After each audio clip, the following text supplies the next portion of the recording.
They were one of the internet's most recognizable groups. Beloved by millions, the Try Guys was a name that, once upon a time, it was impossible to get away from. But then, almost in the blink of an eye, everything changed.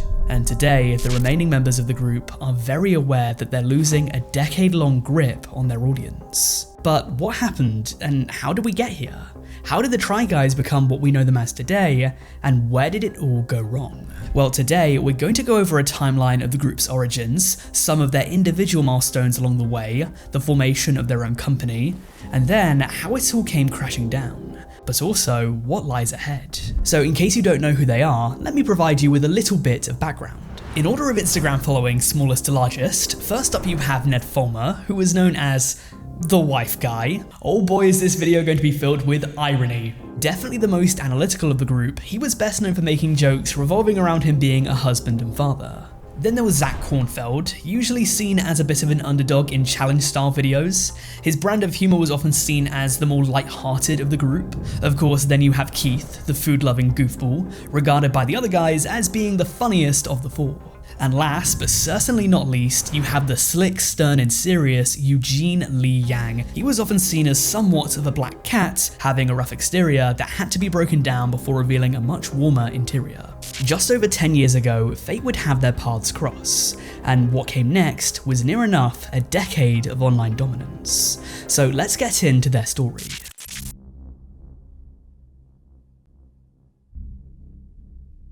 The four met at BuzzFeed back in 2014 after being some of the founding members of their video department. They were first put together in the video Guys Try On Ladies Underwear for the First Time, an upload that currently sits at 22 million views. The video is exactly as it says on the tin. It's four grown men who are trying on thongs and commenting on the experience. At the time, it would have been absolutely impossible to guess that this would be the genesis, the video that launched one of the internet's most recognizable partnerships of all time. This is going to completely disappear inside of me. But with the video performing well, BuzzFeed, as it so often did back then, looked to repeat the formula, and so 5 weeks later, up goes Men Try On Sexy Ladies Halloween Costumes. And soon after, guys recreate Kim Kardashian's butt photo, followed by American guys try European swimwear, and then the Try Guys try drag for the first time. At this point, the group were established as the Try Guys. And with all 5 videos being smash hits, there was no need to stop their collaboration. In fact, their first 5 videos combined have more than 100 million views today. By this point, the Try Guys had arrived, and over the next several months, they would experiment with other content that wasn't just them trying on thongs. The Try Guys test the legal alcohol limit, the Try Guys get photoshopped with men's ideal body types, the Try Guys go bold, the Try Guys take a friendship DNA test, the Try Guys take a lie detector test. Ned, are there any secrets that you're hiding from us? Don't think so. That's a lie. Oh boy. That one didn't age quite so well. Now, while their chemistry as a foursome was evident to see, they weren't exactly so keen on each other at first. Within an interview with Glamour, they revealed that, at least at first, they had some reservations about each other, but soon became friends, and then close friends, and eventually to a point in their relationship akin to brotherhood. I gained 3 brothers, and I never imagined it would be with people that I'm so different from. This really was a golden era of BuzzFeed content. This was peak millennial core entertainment. And while there were other names working at BuzzFeed at the time that might ring a bell, such as Michelle Khare of Challenge Accepted, or Stephen Lin, Shane Madej and Ryan Bergara who run BuzzFeed Unsolved, or even Sophia Nygaard who created Ladylike, I think it would be easy to argue that at the time, the Try Guys were a level above all of them. For the next 4 years, the group would become more established with each passing video, and by 2017, the chances are that if you were active on the internet, you would have at least heard of these guys, even if their brand of light-hearted, frothy humour wasn't to your taste. Their content put them in situations that you wouldn't often see. It was highly clickable, and there was usually some sort of wider social point to be made, often questioning masculinity and the male role, or identity and society's taboos in general. But eventually, BuzzFeed would encounter a problem that would essentially tank the channel. The success of their most popular shows was a double-edged sword, and soon enough, the holder of this blade would cut themselves.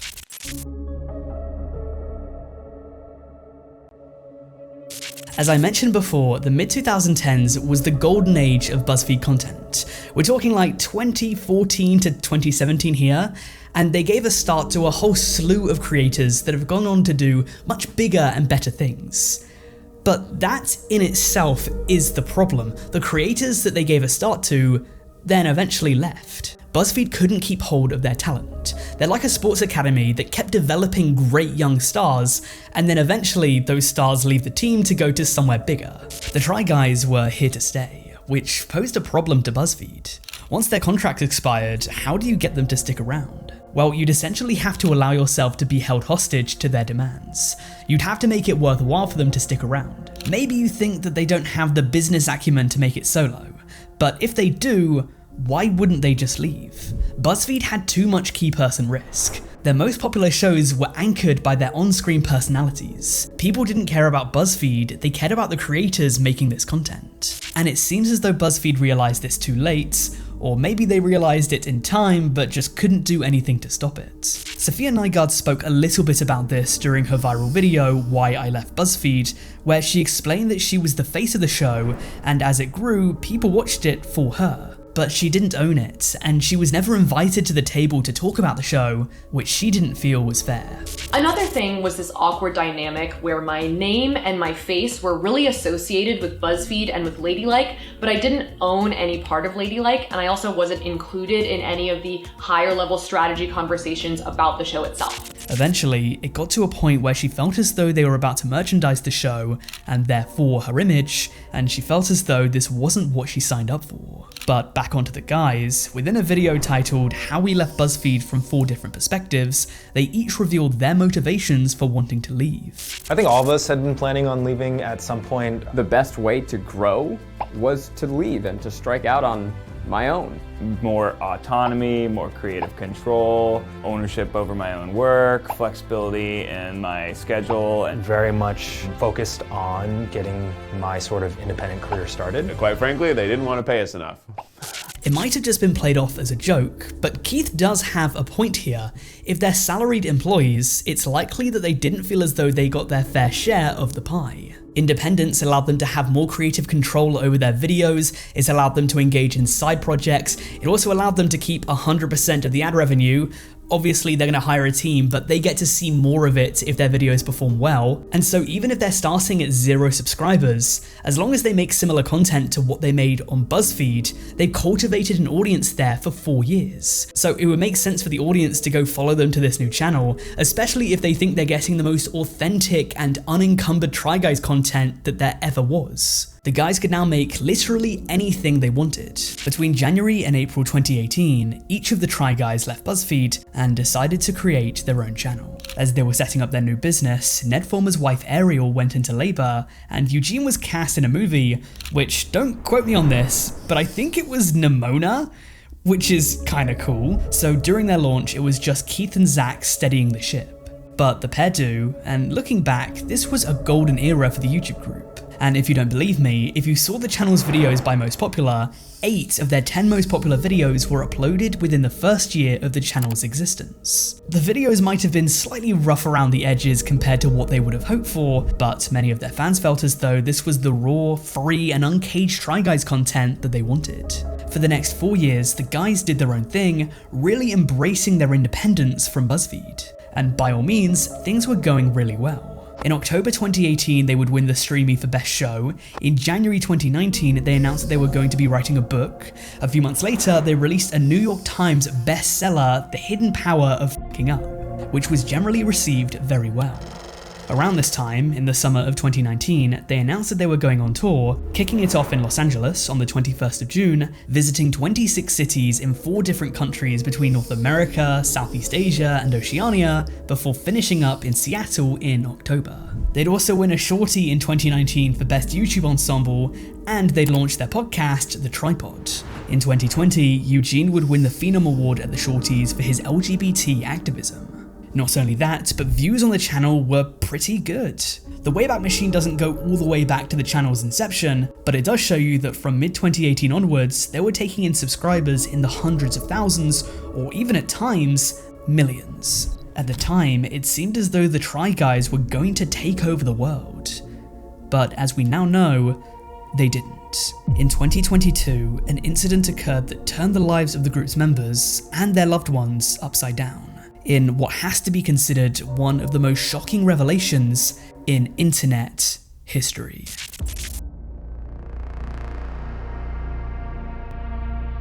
Okay, if you already know the story of the Try Guys, you knew this was coming, I knew this was coming. I don't really have anything extra to add to it that hasn't already been said. This is one of the most covered incidents in internet history, but it's an essential part of the group's story. In late 2022, fans started to notice that Ned had been missing from videos. As it turns out, on Labor Day weekend of that year, fans had seen Ned Fulmer engaging in public romantic behavior with a woman that was not his wife. In fact, to make matters even worse, he was engaging in this behavior with an employee.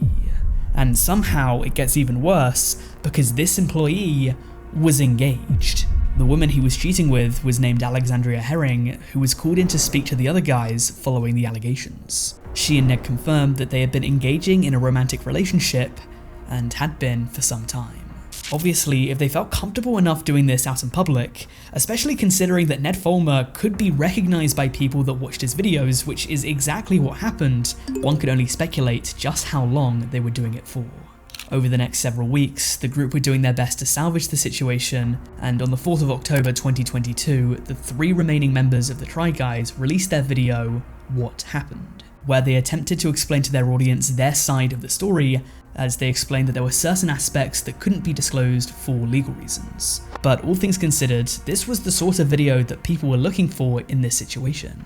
A lot of people have also pointed out that by taking a look at the 3, Eugene, Zach and Keith, you can see the 3 main responses that people would have to this situation clearly on display. Eugene on the left seems furious. His body language and speech patterns indicate that he is irate with what happened. We're obviously incredibly shocked and deeply hurt by all of this. This is someone who we'd built a brand and a company with for 8 years. We feel saddened, not just personally, but on behalf of our staff and our fans who believed in us. Then you have Zach in the middle, who came across as absolutely heartbroken. He seems much more saddened that things panned out this way, and the tremble in his voice demonstrates this. I don't know that we'll ever be able to fully articulate the pain we feel at this moment. It's hard to rewatch old videos that we love and are proud of. We're losing a friend, we're losing someone we built a company with, we have countless memories with. We just made a TV show together. Finally, Keith on the right just looked disappointed, like a parent who you'd let down and had simply given up. So on Friday, September 16th, the 3 of us signed written consent of the members of Second Try LLC approving the removal of Ned as a manager and an employee. It goes without saying that the Ned Fulmer cheating scandal was tragically ironic for several reasons. Firstly, and most obviously, Ned's entire brand was that he was a family man, that he loved his wife and kids, but obviously not enough to be faithful to them. Also, the brand that the Try Guys had built was very inclusive. I mean, they came from BuzzFeed at the end of the day. For lack of better words, it was very woke. And so, as Eugene mentioned in the response, this stood against their brand's values, for a higher-up to be dating an employee. From the jump, we were acutely aware of just how contrary this was to the values of the company we've built and those of everyone who works here.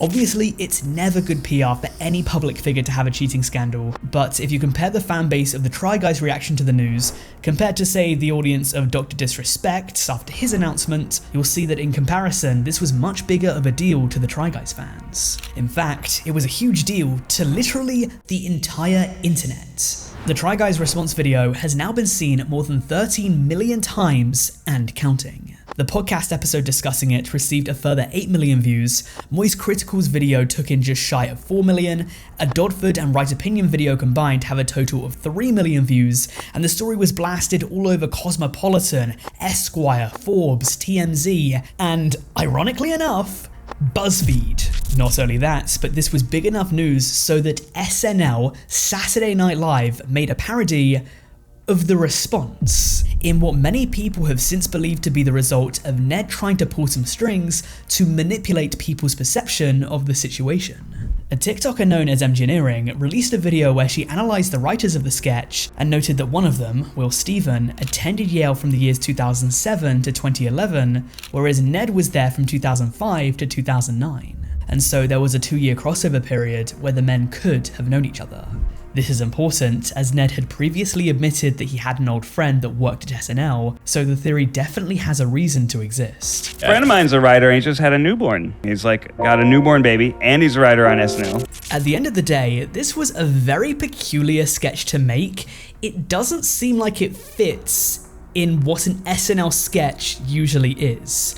And the fact that it focuses on Keith, Eugene, and Zach's response, their reaction to their best friend, business partner, groomsman, someone they've known for a decade and have built a company with over many, many years, the fact that it's focusing on their response to the infidelity and making fun of them, it makes the entire thing seem very suspicious. The Try Guys would see a huge spike in views and subscribers that month. But almost 3.5 years later, and they haven't even come close to matching that number in views or subs since. In fact, over the past several years, their brand has slowly but surely been eroding away, leaving the Try Guys in severe jeopardy.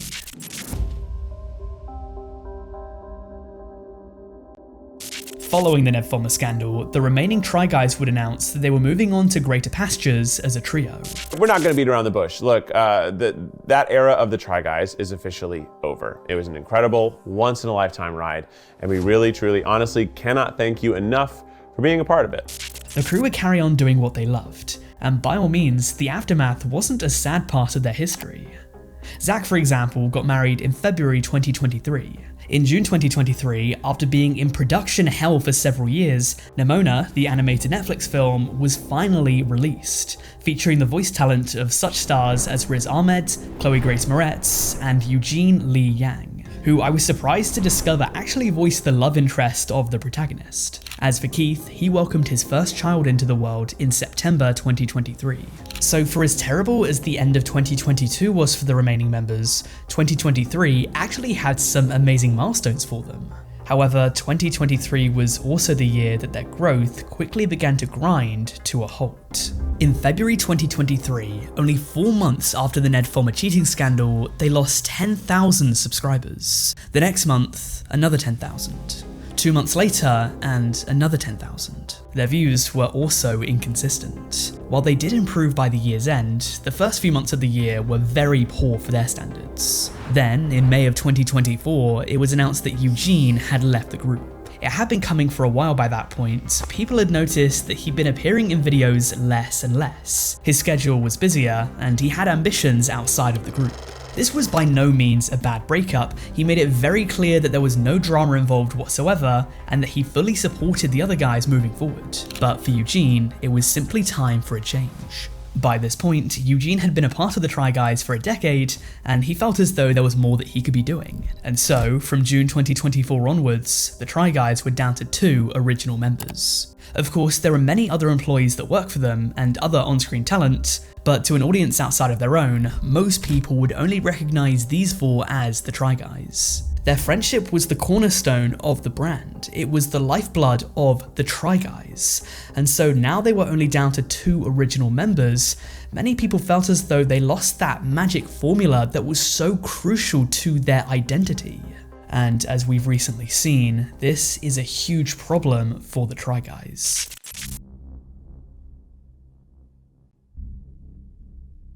With the group now only comprising of half of the number that they started with, and losing arguably their most popular member, at least in terms of social media metrics, it's tough to say that the presence of Ned and Eugene haven't been missed, at least if you look at the raw numbers. Since April 2024, a month before Eugene officially left, but definitely during the time that he was rarely appearing in new uploads, the channel has failed to gain a net positive on subscribers during any month up until now. In fact, they haven't even been able to maintain their subscriber count in any month up till now. They've lost subscribers every single month for almost an entire year. Their views have also taken a severe hit. While in 2022, they averaged roughly 25 million views per month on their main channel, over the past year, that number is closer to 15 million.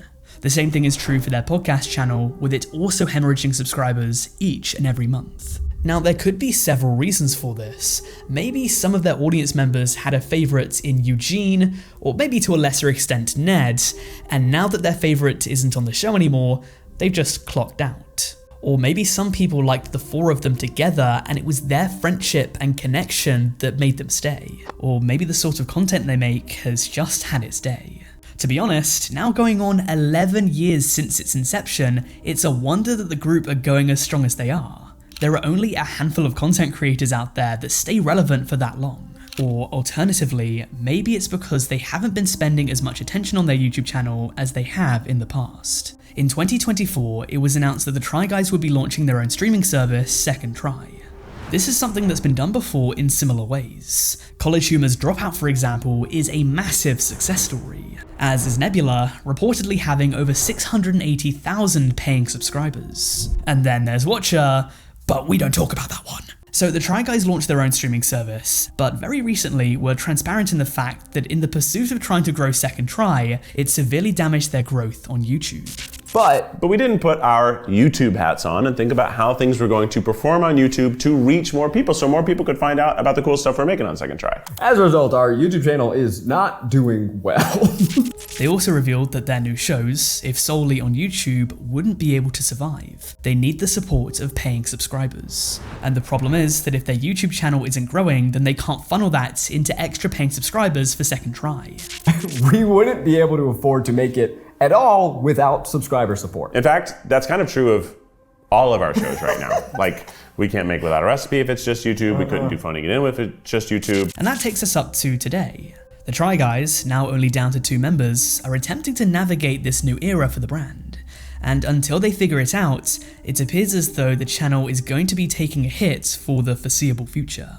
Maybe at a certain point they'll crack the code and be able to grow Second Try into something that could rival other mainstay YouTube streaming services, or more pessimistically, maybe the Try Guys has ran its course and will slowly but surely continue to lose subscribers and appeal to an ever-shrinking audience. Only time will tell. But if they can't bounce back, there's one thing for certain: it won't be for lack of trying. So with that comes the end of today's story.